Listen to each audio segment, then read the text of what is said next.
Une église, un château, un ancien abattoir, un moulin ou un palais de justice. Des pans entiers de notre patrimoine sont aujourd'hui à vendre, parfois même aux enchères sur Internet.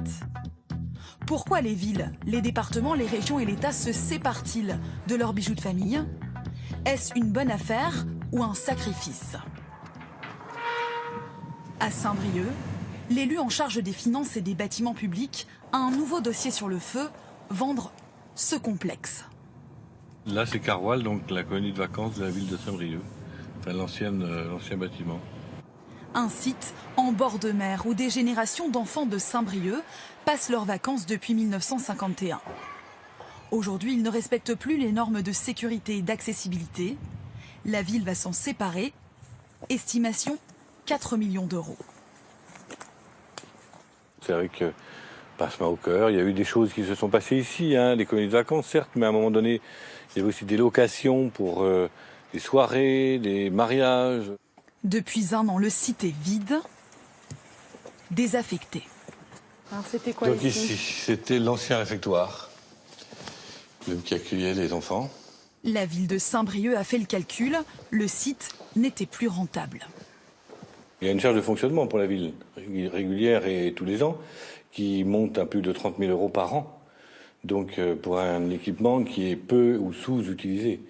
Donc 2 mois, 2 mois et demi par an. Si ce bien est vendu 4 millions d'euros, cela représentera 4% du budget de la commune. Une opération qui s'ajoute aux 15 autres biens immobiliers déjà vendus cette année, dont cet ancien abattoir, bientôt transformé en appartement.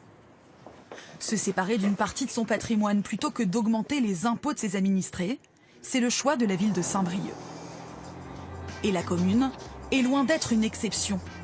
Depuis 2014, les collectivités vendent les éléments les plus précieux de leur patrimoine, au point que des sociétés se sont spécialisées dans la vente des biens appartenant au domaine public. Sur l'église à Dinan, juste sur le retour un peu de la mairie.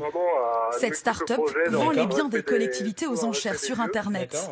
Aujourd'hui, le responsable du pôle immobilier organise une visite d'une église à Dinan. Ça permet quand même d'avoir une certaine liberté dans les travaux. Depuis que les collectivités sont en difficulté financière, le site a de plus en plus de travail.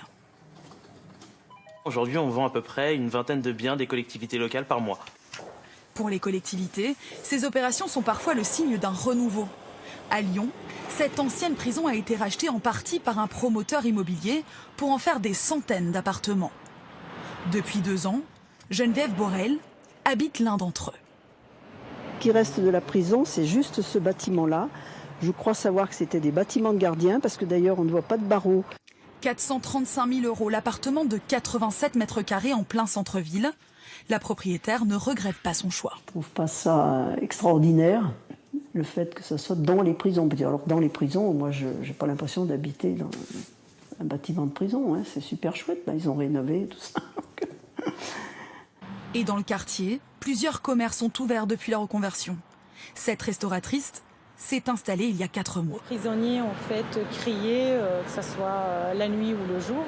Donc c'est sûr que j'aurais jamais pris ou acheté quelque chose ici.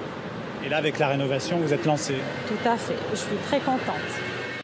Vendre ses biens à des promoteurs privés, pas toujours un sacrifice. Pour le département du Jura, c'est un moyen de développer son économie.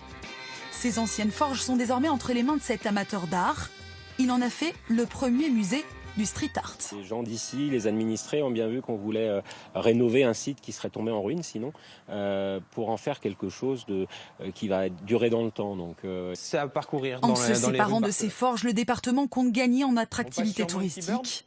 Depuis l'ouverture, 200 personnes se déplacent chaque jour dans le Jura pour visiter le musée.